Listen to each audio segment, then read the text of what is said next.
Hi guys, welcome to Big Topic.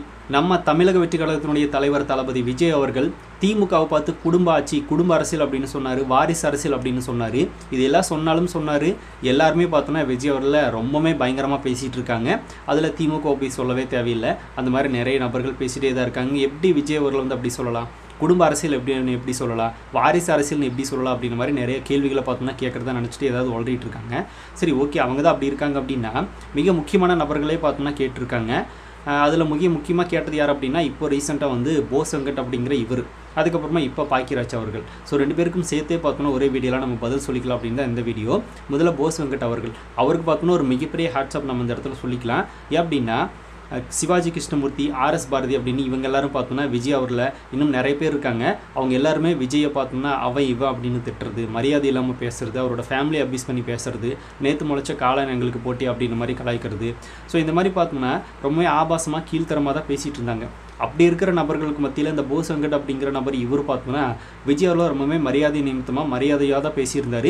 அந்தளவுக்கு சில கேள்விகளும் கேட்டிருந்தார், ரொம்பவே மரியாதையாக தான் கேட்டிருந்தார். அதுக்காக இப்படிப்பட்ட ஒரு கட்சியில் இப்படி ஒரு நபர் கூட இருக்காரு அப்படின்ற லெவலுக்கு தான் நம்மளுக்கு தோணுது. அதனால் அவருக்கு ஒரு ஹேட்ஸ்அப் சொல்லிக்கலாம். ஆனால் அவரும் சில கேள்விகள் கேட்டிருக்காருல்ல, அதுக்கு பதிலும் சொல்லணும்ல, அதை தான் நம்ம இந்த வீடியோவில் பார்க்க போகிறோம். அதில் போஸ் வெங்கட் அவர்கள் பார்த்தோம்னா மிக முக்கியமான விஷயத்தை ஒன்று கேட்டிருந்தார், சொல்லியிருந்தார். என்ன அப்படின்னா ஜோசப் விஜய் அப்படின்னு.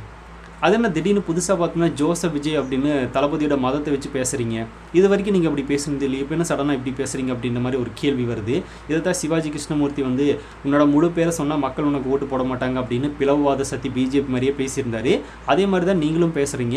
அப்படின்னா பிளவுவாத அரசியல் பண்ணுறது பிஜேபி மட்டும் இல்லாமல் திமுகவும் தானே அப்படின்னு ஒரு கேள்வி இந்த இடத்துல நம்மளுக்கு வருது. அதனால தான் தளபதி பார்த்தோன்னா அவங்களோட முதலாளி பிஜேபி அப்படின்னு சொல்கிறது அது சரியாக தானே இருக்குது, ஏன் அப்படி பேசுகிறீங்க அப்படின்றது நம்மளுக்கு தெரியல.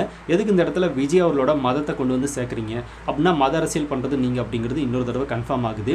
நிறைய பேர் சொல்லலாம் விஜயோட ஃபுல் நேமே வந்து ஜோசப் விஜய் தானே, அதை சொன்னால் இப்போ என்ன பிரச்சனை அப்படின்னு. அப்படியே அவர் சொல்கிறது உண்மையாக இருந்துச்சு அப்படின்னா இனி ஏறுற எல்லா ஸ்டேஜ்லையும் இனி அவர் கொடுக்குற ஒவ்வொரு இன்டர்வியூஸ்லுமே இல்லை ப்ரெஸ் மீட்டில் எல்லாத்துலேயுமே பார்த்தோம்னா இதே வேர்டை யூஸ் பண்ணணும், ஜோசப் விஜய் அப்படின்னு அவர் தொடர்ந்து பேசிகிட்டே தான் இருக்கணும், ஸ்டாப் பண்ணவே கூடாது, விஜய் அப்படின்ற வார்த்தை வரவே கூடாது, ஜோசப் விஜய் அப்படின்னு ஃபுல் நேமில் பார்த்தோன்னா சொல்லிகிட்டே இருக்கணும். அப்போ தான் பார்த்தோன்னா நம்ம அதை இவங்க வந்து பிளவாத அரசியல் பண்ணல அப்படின்னு நம்ம நம்புவோம். திடீர்னு பார்த்தோன்னா விஜய் அப்படின்னு ஏதோ ஒரு இடத்துல பேசினாலும் இவங்க கண்டிப்பாக பிளவாத அரசியல் தான் பண்ணுறாங்க அப்படிங்கிறது கன்ஃபார்ம் ஆயிரும். அதனால் தொடர்ந்து இதை மெயின்டைன் பண்ணுவாரா போஸ் வெங்கட் அப்படிங்கிறத பொறுத்திருந்து பார்ப்போம். அதுக்கப்புறமா எப்படி வந்து நீங்கள் வாரிசு அரசியல் குடும்ப அரசியல்னு சொல்லலாம் அப்படின்னு மாதிரி கேட்டிருக்காரு.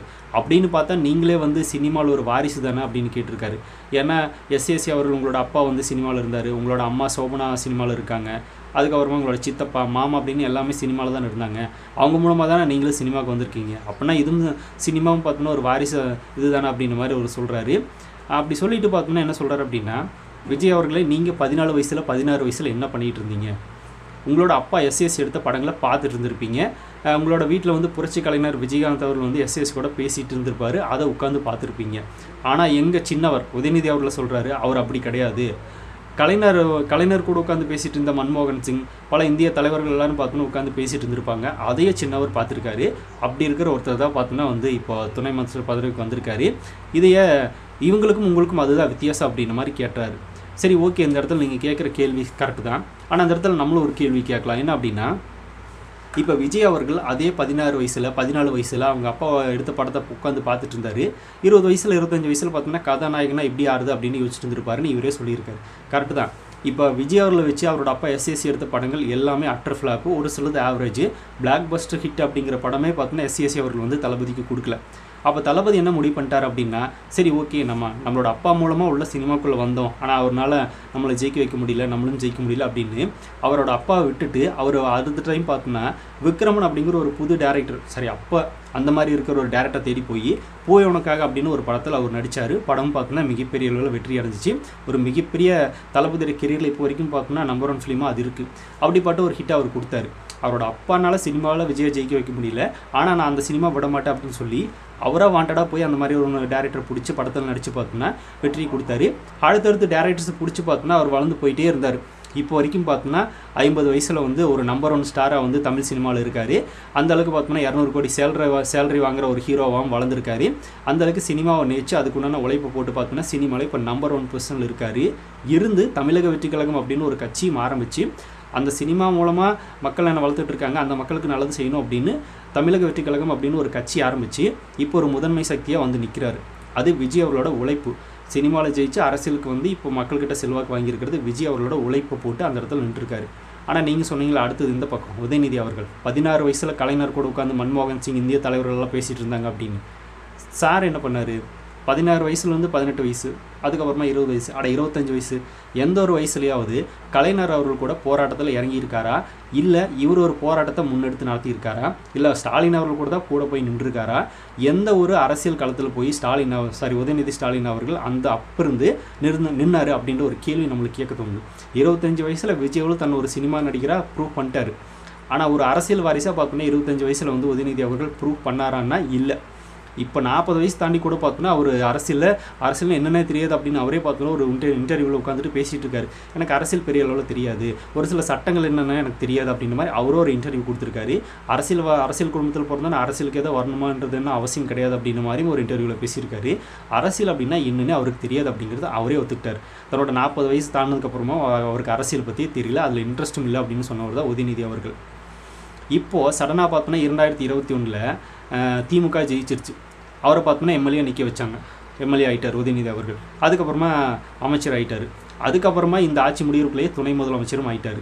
இந்த ஸ்பீட் எப்படி தளபதி விஜய் அவர்கள் அவரோட 18 வயசுலேருந்து அதுக்கப்புறமா இப்போ 50 வயசு வரைக்கும் பார்த்தோன்னா எந்தளவுக்கு உழைப்பை சினிமாலையும் போட்டு அரசியல் கட்சியும் ஆரம்பிச்சிருக்காரு. அந்த உழைப்பு அப்படிங்கிறது உதயநிதி அவர்களுக்கு டக்குன்னு கிடச்சிச்சு. இப்போ பதவியும் அவருக்கு டக்குன்னு கிடச்சிருச்சு. அவரோட அரசியல் வாரிசாக ப்ரூவ் பண்ணி தன்னை நிரூபித்து பார்த்தோன்னா அரசியல் காலத்தில் நின்று துணை முதலமைச்சரானாரா இல்லையே. திமுக ஆட்சிக்கு வந்ததுனால பார்த்தோன்னா அவர் அமைச்சரானார், எம்எல்ஏ ஆனார், துணை முதலமைச்சர் ஆனார். இதுக்கும் விஜய் அவரோட சினிமாவுக்கும் வித்தியாசம் இருக்குல்ல. விஜய் அவர்கள் சினிமாவிலே இருந்தாலும் அவர் உழைச்சி தான் போனார். ஆனால் இவர் அரசியல் வாரிசாக இருந்தாலும் உழைக்காமலே போய் அங்கே உட்காந்துட்டார். இதுக்கு பேர் தான் வாரிசு அரசியல், குடும்ப அரசியல் அப்படின்னு எல்லாருமே சொல்கிறது.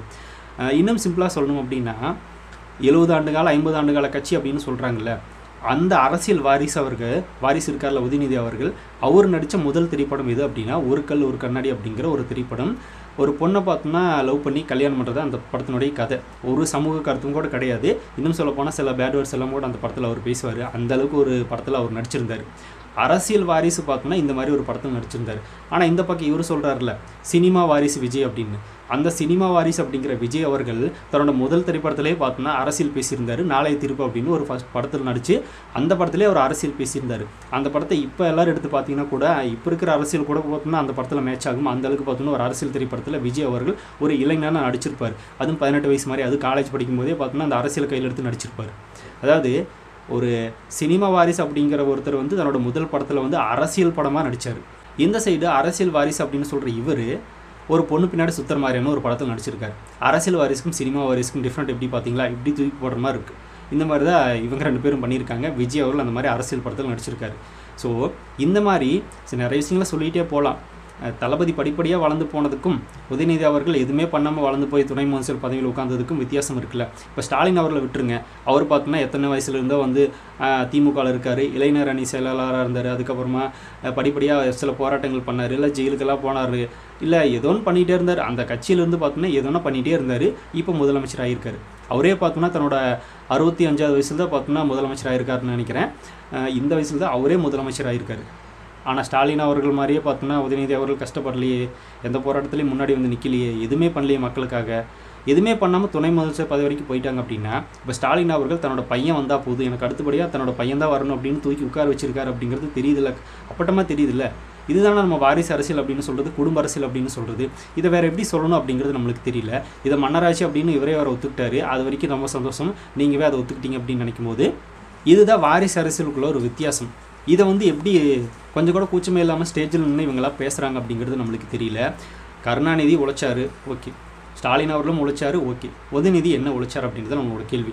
ஏன்னா பங்குக்கு பார்த்தோன்னா விஜய் அவர்களை நீங்கள் கேட்குறீங்களே, விஜய் என்ன போராட்டத்தில் வந்து கலந்துக்கிட்டாரு, களத்தில் என்ன இறங்கி போராடினார், மக்களுக்காக என்ன பண்ணார் அப்படின்ற கேள்வி நீங்கள் கேட்குறீங்களா விஜய் அவர்களை பார்த்து. அப்போ உதயநிதி அவர்களை பார்த்து நாங்களே கேட்க தானே செய்வோம்.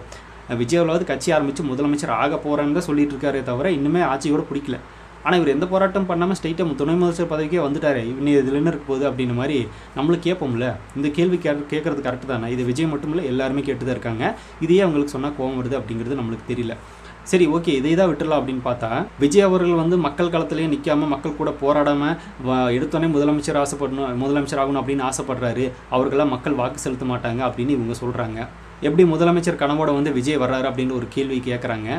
சரி ஓகே விஜய் அவர்களுக்காவது மக்கள் வாக்கு செலுத்துகிறாங்க, செலுத்தாமல் போகிறாங்க, அவர் முதலமைச்சர் ஆகிறாரு ஆகாமல் போகிறாரு, அது அடுத்த விஷயம். ஆனால் துணை முதலமைச்சர் பதவிக்கு பார்த்தோன்னா உதயநிதி ஸ்டாலின் அவர்களை எத்தனை மக்கள் வாக்கு போட்டு தேர்ந்தெடுத்து பார்த்தோன்னா அவர் அந்த பதவியில் உட்கார வச்சாங்க. தன்னோட அப்பா ஸ்டாலின் அவர்களே முடிவு பண்ணார், துணை முதலமைச்சர் என் பையன் உதயநிதி தான் அப்படின்னு முடிவு பண்ணார், அவர் உட்கார வச்சார். இதுதான் வாரிசு அரசியல், குடும்ப அரசியல். எத்தனையோ பார்த்தோம்னா நம்ம சொல்லிகிட்டே போகலாம். ஏன் இத்தனை வருஷமாக பார்த்தோம்னா கட்சியில் வந்து ஸ்டாலின் அவர்களோட காலத்தில் ஸ்டாலின் அவர்கள் எப்போ பயணித்தாரோ அந்த காலகட்டத்திலிருந்து பயணிக்கிற ஆட்கள் கூட திமுகவில் இருக்காங்க. அவங்க யாருக்குமே துணை முதலமைச்சர் பதவி கொடுக்கறதுக்குண்டான ஒரு தகுதி இல்லாமல் போயிடுச்சா? உதயநிதி அவர்கள் நேற்று வந்தவர், அவருக்கு பார்த்தோம்னா உடனே தட்டி தூக்கி இருக்கீங்க அப்படின்னா மற்ற கட்சியில் யாருக்குமே எதையுமே நீங்கள் கற்றுக் கொடுக்கல, கட்சியில் யாருக்குமே எதுவுமே தெரியாது அப்படின்னு தான் தோணுது. சினிமாவில் இருக்கிற வாரிசுக்கும் அரசியல் இருக்கிற வாரிசுக்கும் உங்களுக்கு இப்போ டிஃப்ரெண்ட் தெரிஞ்சிருக்குன்னு நினைக்கிறேன். இது வேறு. ஸோ இது என்னதான் இருந்தாலும் விஜய் அவர்களே தன்னா சினிமாவில் வளர்ந்து அவரோட கட்சி ஆரம்பிச்சிருக்கிற சொந்த கட்சி, தளபதி விஜய் அவர்களோட சொந்த கட்சி தமிழக வெற்றி கழகம். இவர் என்னதான் திமுகவில் இருந்தாலும் பார்த்தோம்னா இவர் எந்த உழைப்பும் போடவே இல்லை. ஆனால் இவரோட சொந்த கட்சி கிடையாது, இது ஒரு வாரிசு கட்சி, அவ்வளோதான். தளபதியோட சொந்த கட்சிக்கும் வாரிசு கட்சிக்கும் நிறைய வித்தியாசங்கள் இருக்குது. அதை வந்து நிறைய பேர் புரிஞ்சுக்குவாங்கன்னு நினைக்கிறேன். இதே மாதிரி தான் பார்த்தோன்னா இந்த பாக்கியராஜ் அவர்களும் பேசியிருக்காரு, அவருக்குமே சேர்த்து தான் அந்த வீடியோவே. ஸோ இந்த மாதிரி நிறைய பேர் பார்த்தோன்னா வாரிசு அரசியல் அப்படின்னா வந்து ஏன் எதுக்கு அப்படின்னு கேள்வி கேட்டே இருக்காங்களே. எத்தனை தடவை தான் பார்த்தோன்னா இதையும் நம்ம சொல்லிகிட்டே இருக்கிறது அப்படிங்கிறது தெரியல. சரி ஓகே, இன்னும் எவ்வளோ பேர்கிட்ட இதே நம்ம பேச போகிறோம் அப்படிங்கிறது தெரியல, பொறுத்திருந்து பார்க்கலாம். ஸோ இந்த மாதிரியான நபர்களுக்கு நீங்கள் என்ன மாதிரியான பதில் கொடுப்பீங்க அப்படிங்கிறத கமெண்ட்டில் பதிவு பண்ணுங்கள். அப்படி நம்ம இன்ஸ்டாகிராம் பேஜ் லிங்க் டிஸ்கிரிப்ஷனில் இருக்குது, யாராவது ஃபாலோ பண்ணிருச்சிங்க அப்படின்னா செக் பண்ணி ஃபாலோ பண்ணிங்க. பிக் டாபிக் சேனல் யாராவது சப்ஸ்கிரைப் பண்ண வந்தால் மறக்காமல் சப்ஸ்கிரைப் பண்ணிக்கோங்க. நிறைய big topics, political news, trending news, cinema updates அப்படின்னு நிறைய நம்ம சேனல் தொடர்ந்து வரப்போகுது.